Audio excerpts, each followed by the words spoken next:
யோபு 11ஆம் அதிகாரம். அப்பொழுது நாகமாத்தியனாகிய சோப்பார் பிரதியுத்தரமாக, ஏராளமான வார்த்தைகளுக்கு உத்தரவு சொல்ல வேண்டாமோ? வாய்சாலகன் நீதிமானாய் விளங்குவானோ? உம்முடைய வீம்பு வார்த்தைகளுக்கு மனுஷர் மௌனமாய் இருப்பார்களோ? நீர் பரியாசம் பண்ணும்போது ஒருவரும் உம்மை வெட்கப்படுத்த வேண்டாமோ? என் சொல் சுத்தம் என்றும் நான் தேவரீருடைய பார்வைக்கு துப்புரவானவன் என்றும் நீர் சொல்லுகிறீர். ஆனாலும் தேவன் பேசி உமக்கு விரோதமாய் தம்முடைய உதடுகளை திறந்து உமக்கு ஞானத்தின் இரகசியங்களை வெளிப்படுத்தினால் நலமாயிருக்கும். உள்ளபடி பார்த்தால் அது இரட்டிப்புள்ளதாய் இருக்கிறது. ஆகையால் உம்முடைய அக்கிரமத்திற்கு ஏற்றபடி தேவன் உம்மை தண்டிக்கவில்லை என்று அறிந்து கொள்ளும். தேவனுடைய அந்தரங்க ஞானத்தை நீர் ஆராய்ந்து சர்வ வல்லவருடைய சம்பூரணத்தை நீர் அறியக்கூடுமோ? அது வானபரியந்தம் உயர்ந்தது. உம்மால் என்ன ஆகும்? அது பாதாளத்திலும் ஆழமானது. நீர் அறியக்கூடியது என்ன? அதன் அளவு பூமியை பார்க்கலும் நீளமும் சமுத்திரத்தை பார்க்கலும் அகலவுமாய் இருக்கிறது. அவர் பிடித்தாலும் அவர் அடைத்தாலும் அவர் நியாயத்தில் கொண்டு வந்து நிறுத்தினாலும் அவரை தடை பண்ணுகிறவன் யார்? மனுஷருடைய மாயத்தை அவர் அறிவார். அக்கிரமத்தை அவர் கண்டும் அதை கவனியாதிருப்பாரோ? புத்தியில்லாத மனுஷன் காட்டு கழுதை குட்டிக்கு ஒப்பாக பிறந்திருந்தாலும் பெருந்தஞ்சுள்ளவனாய் இருக்கிறான். நீர் உம்முடைய இருதயத்தை ஆயத்தப்படுத்தி உம்முடைய கைகளை அவருக்கு நேராக விரித்தால் நலமாயிருக்கும். உம்முடைய கையிலே அக்கிரமம் இருந்தால் அதை தூரத்தில் அகற்றிவிட்டு அந்நியாயம் உம்முடைய கூடாரங்களில் வாசமாய் இருக்க ஒட்டாதிரும். அப்பொழுது உம்முடைய முகத்தை மாசில்லாமல் ஏறெடுத்து பயப்படாமல் திடன் கொண்டிருப்பீர். அப்பொழுது நீர் வருத்தத்தை மறந்து கடந்து போன தண்ணீரை போல அதை நினைப்பீர். அப்பொழுது உம்முடைய ஆயுசு காலம் பட்ட பகலை பார்க்கலும் பிரகாசமாயிருக்கும். இருள் அடைந்த நீர் விடியற்காலத்தை போலிருப்பீர். நம்பிக்கை உண்டாயிருக்கிறதினால் திடனாயிருப்பீர். தோண்டி ஆராய்ந்து சுகமாய் படுத்துக்கொள்வீர். பயப்படுத்துவார் இல்லாமல் நித்திரை செய்வீர். அநேகர் உமது முகத்தை நோக்கி விண்ணப்பம் பண்ணுவார்கள். துன்மார்க்கருடைய கண்கள் பூத்து போய் அவர்கள் அடைக்கலம் அவர்களை விட்டு ஒளிந்து அவர்கள் நம்பிக்கை சாகிறவன் சுவாசம் போல் அழிந்து போகும் என்றான். யோபு 12ஆம் அதிகாரம். யோபு பிரதித்திரமாக, ஆம், நீங்களே ஞானமுள்ள ஜனங்கள், உங்களிடனே ஞானம் சாகும். உங்களைப் போல எனக்கு புத்தி உண்டு. உங்களிலும் நான் தாழ்ந்தவன் அல்ல. இப்படிப்பட்டவைகளை அறியாதவன் யார்? என் சிநேகிதரால் நான் நிந்திக்கப்பட்டு தேவனை நோக்கி பிரார்த்திப்பேன். அவர் எனக்கு மறு உத்தரவு அருளுவார். உத்தமனாகிய நீதிமான் பரியாசம் பண்ணப்படுகிறான். ஆபத்துக்குள்ளானவன் சுகமாயிருக்கிறவனுடைய நினைவில் இகழ்ச்சி அடைகிறான். காலிடறினவர்களுக்கு இது நேரிடும். கள்ளருடைய கூடாரங்களில் செல்வம் உண்டு. தேவனை கோபப்படுத்துகிறவர்களுக்கு கோபாங்கம் உண்டு. அவர்கள் கையிலே தேவன் கொண்டு வந்து கொடுக்கிறார். இப்போதும் நீ மிருகங்களை கேட்டுப்பார், அவைகள் உனக்கு போதிக்கும். ஆகாயத்து பறவைகளை கேள், அவைகள் உனக்கு அறிவிக்கும். அல்லது பூமியை விசாரித்து கேள், அது உனக்கு உபதேசிக்கும். சமுத்திரத்தின் மச்சங்களை கேள், அவைகள் உனக்கு விவரிக்கும். கர்த்தருடைய கரம் இதை செய்ததென்று இவைகள் எல்லாவற்றினாலும் அறியாதவன் யார்? சகல பிராணிகளின் ஜீவனும் மாம்சமான சகல மனுஷரின் ஆவியும் அவர் கையில் இருக்கிறது.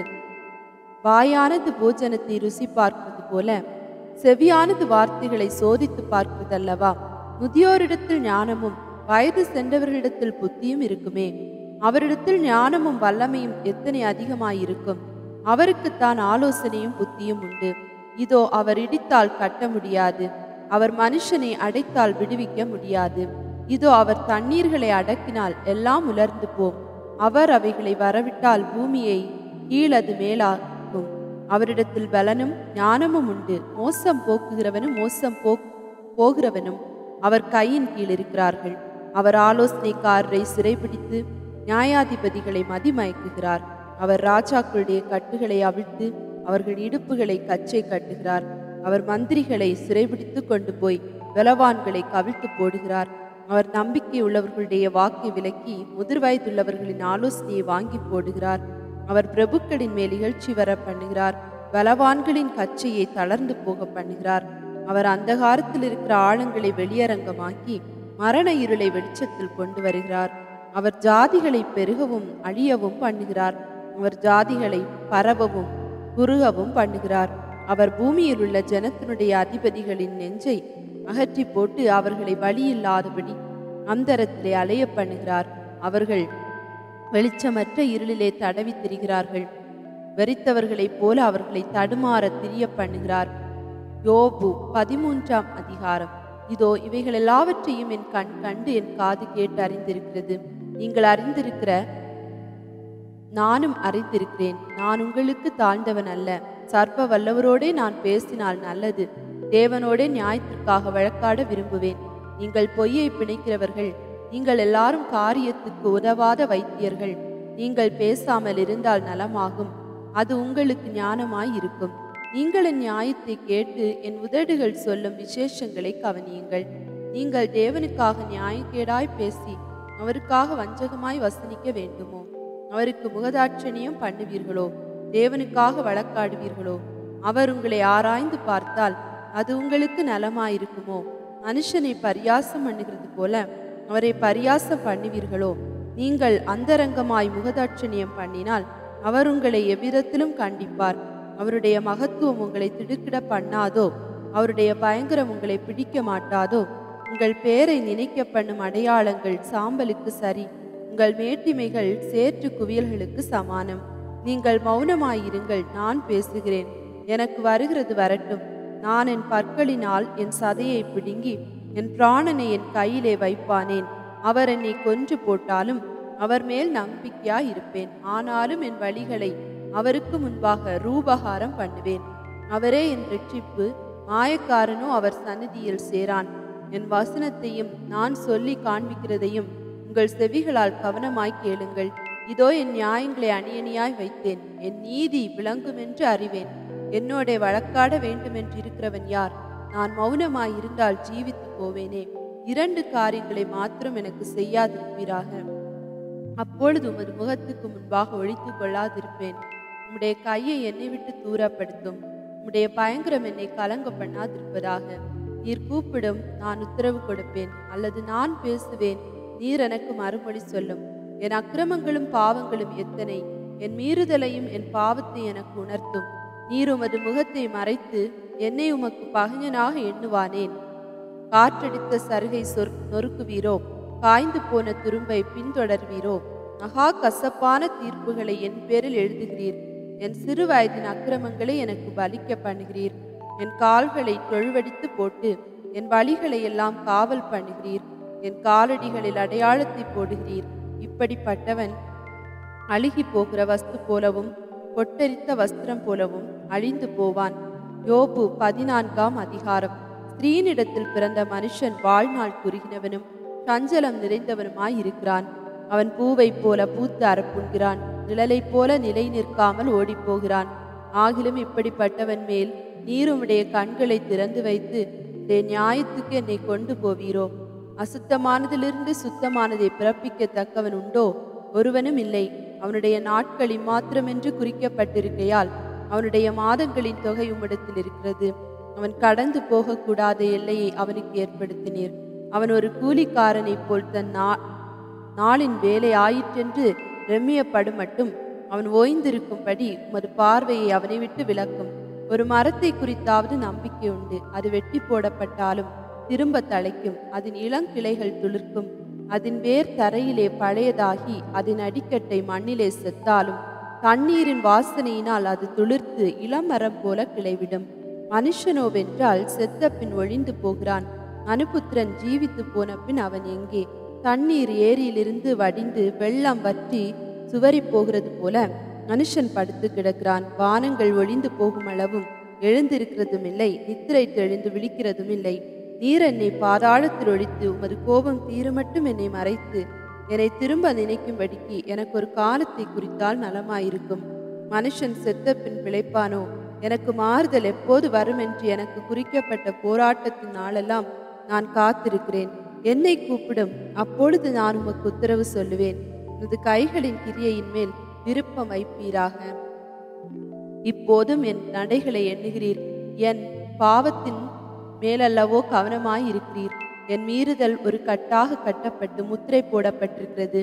என் அக்கிரமத்தை ஒருமிக்க சேர்த்தீர். மலை முதலாய் விழுந்து கரைந்து போம். கண்மலை தன் இடத்தை விட்டு பெயர்ந்து போம். தண்ணீர் கற்களை குடையும். ஜலப்பிரவாகம் பூமியின் தூளில் முளைத்ததை மூடும். அப்படியே மனுஷன் கொண்டிருக்கும் நம்பிக்கையை அளிக்கிறீர். நீர் என்றைக்கும் அவனை பெல்லனாய் நெருக்குகிறதுனால் அவன் போய் விடுகிறான். அவன் முகரூபத்தை மாறப்பண்ணி அவனை அனுப்பிவிடுகிறீர். அவன் பிள்ளைகள் கனமடைந்தாலும் அவன் உணரான். அவர்கள் சிறுமைப்பட்டாலும் அவர்களை கவனியான். அவன் மாம்சம் அவனில் இருக்கும் அளவும் அதற்கு நோவிருக்கும். அவன் ஆத்துமா அவனுக்குள்ளிருக்கும் மட்டும் அதற்கு துக்கமுண்டு என்றான். யோபு 15ஆம் அதிகாரம். அப்பொழுது தேமானியனாகிய எலிப்பாஸ் பிரதியுத்தரமாக, ஞானவான் காற்றை போன்ற நியாயங்களை சொல்லி தன் வயிற்றை கொண்டல் காற்றினால் நிரப்பி பிரயோஜனமில்லாத வார்த்தைகளாலும் உபயோகமில்லாத வசனங்களாலும் தர்க்கிக்கலாமோ? நீர் பயபக்தியை வீணென்று சொல்லி தேவனுக்கு முன்பாக ஜெப தியானத்தை குறைய பண்ணுகிறீர். உம்முடைய வாய் உம்முடைய அக்கிரமத்தை சொல்லி காட்டுகிறது. நீர் தந்திரமுள்ளவர்களின் நாவை தெரிந்து கொண்டீர். நான் அல்ல, உம்முடைய வாயை உம்மை குற்றவாளி என்று தீர்க்கிறது. உம்முடைய உதடுகளை உமக்கு விரோதமாக சாட்சியிடுகிறது. மனுஷரின் முந்தி பிறந்தவர் நீர்தானோ? பர்வதங்களுக்கு முன்னே உருவாக்கப்பட்டீரோ? நீர் தேவனுடைய இரகசிய ஆலோசனையை கேட்டு ஞானத்தை உம்மிடமாய் சேர்த்து கொண்டீரோ? நாங்கள் அறியாத எந்த காரியத்தை நீர் அறிந்திருக்கிறீர்? எங்களுக்கு விளங்காத எந்த காரியமாவது உமக்கு விளங்கி இருக்கிறதோ? உம்முடைய தகப்பனை பார்க்கலும் பெரிய வயதுள்ள நரைத்தோரும் விருதாப்பியரும் எங்களுக்குள் இருக்கிறார்களே. தேவன் அருளிய ஆறுதல்களும் உம்முடைய சொல்லப்படுகிற மிருதுவான பேச்சும் உமக்கு அற்ப காரியமாய் இருக்கிறதோ? உம்முடைய இருதயம் உம்மை எங்கே கொண்டு போகிறது? உம்முடைய கண்கள் நெறித்து பார்க்கிறது என்ன? தேவனுக்கு விரோதமாக உம்முடைய ஆவியை எழுப்பி உம்முடைய வாயிலிருந்து வசனங்களை புறப்பட பண்ணுகிறீர். மனுஷனானவன் பரிசுத்தமாய் இருக்கிறதற்கும் ஸ்திரீனிடத்தில் பிறந்தவன் நீதிமானாய் இருக்கிறதற்கும் அவன் எம்மாத்திரம்? இதோ தம்முடைய பரிசுத்தவான்களையும் அவர் நம்புகிறதில்லை. வானங்களும் அவர் பார்வைக்கு சுத்தமானவைகள் அல்ல. அந்நியாயத்தை தண்ணீரை போல குடிக்கிற மனுஷன் எத்தனை அதிகமாய் அருவருப்பும் அசுத்தவுமாய் இருக்கிறான். உமக்கு காரியத்தை தெரிய பண்ணுவேன். என்னை கேளும், நான் கண்டதை உமக்கு விரித்து சொல்லுவேன். ஞானிகள் தங்கள் பிதாக்கள் சொல்லை கேட்டு மறைக்காமல் அறிவித்ததையே நான் சொல்லுவேன். அவர்களுக்கு மாத்திரம் பூமி அளிக்கப்பட்டது. அந்நியர் அவர்கள் நடுவே கடந்து போக இடமில்லை. துன்மார்க்கன் உயிரோடு இருக்கிற நாளெல்லாம் துன்பத்தால் வாதிக்கப்படுகிறான். பலவந்தம் பண்ணுகிறவனுக்கு அவன் வருஷங்களின் தொகை மறைக்கப்பட்டிருக்கிறது. பயங்கரமான சத்தம் அவன் காதுகளில் தொனிக்கிறது. அவன் சமாதானமாய் இருக்கையில் பாழாக்குகிறவன் அவன் மேல் வருவான். இருளிலிருந்து திரும்பி வர அவனுக்கு நம்பிக்கை இல்லாமல் பதிவிருக்கிறவர்களின் பட்டயத்துக்கு அவன் பயப்படுகிறான். அப்பம் எங்கே கிடைக்கும் என்று அவன் அலைந்து திரிகிறான். அந்தகார நாள் தனக்கு சமீபித்திருக்கிறதே அறிவான். இக்கட்டும் நெருக்கமும் அவனை கலங்க பண்ணி யுத்த சன்னத்தாரான ராஜாவைப் போல அவனை மேற்கொள்ளும். அவன் தேவனுக்கு விரோதமாக கை நீட்டி சர்வ வல்லவருக்கு விரோதமாக பராக்கிரமம் பாராட்டுகிறான். கடின கழுத்தோடும் கருத்த குமிழுள்ள தன் கேடயங்களோடும் அவருக்கு எதிராக ஓடுகிறான். அவன் முகத்தை கொழுப்பு மூடி இருக்கிறது, அடிவயறு கொந்திவிட்டிருக்கிறது. ஆனாலும் பாழான பட்டணங்களிலும் குடிபோன கற்குவியல் உள்ள வீடுகளிலும் வாசம் பண்ணுகிறான். அவன் ஐஸ்வர்யவான் ஆவதுமில்லை, அவன் ஆஸ்தி நிலைப்பதுமில்லை. அப்படிப்பட்டவர்களின் செல்வம் பூமியில் நீடித்திருப்பதில்லை. இருளுக்கு அவன் நம்புவதில்லை. அக்கினி ஜுவாலை அவனுடைய கிளையை காய்ந்து போக பண்ணும். அவருடைய வாயின் சுவாசத்தால் அற்று போவான். வழி தப்பினவன் மாயையை நம்பானாக. நம்பினால் மாயையே அவன் பலனாயிருக்கும். அது அவன் நாள் வரும் முன்னே அவனுக்கு பூரணமாய் பலிக்கும். அவனுடைய கொப்பு பச்சை கொள்வதில்லை. பிஞ்சுகள் உலர்ந்து போகிற திராட்சை செடியைப் போலவும் பூக்கள் உதிர்ந்து போகிற ஒலிவ மரத்தைப் போலவும் அவன் இருப்பான். மாயக்காரரின் கூட்டம் வெறுமையாய் போம். பரிதானம் வாங்கினவர்களின் கூடாரங்களே அக்கினி பட்சிக்கும். அப்படிப்பட்டவன் அநியாயத்தை கற்பம் தரித்து அக்கிரமத்தை பெறுகிறான். அவர்கள் கற்பம் மாயையை பிறப்பிக்கும் என்றான்.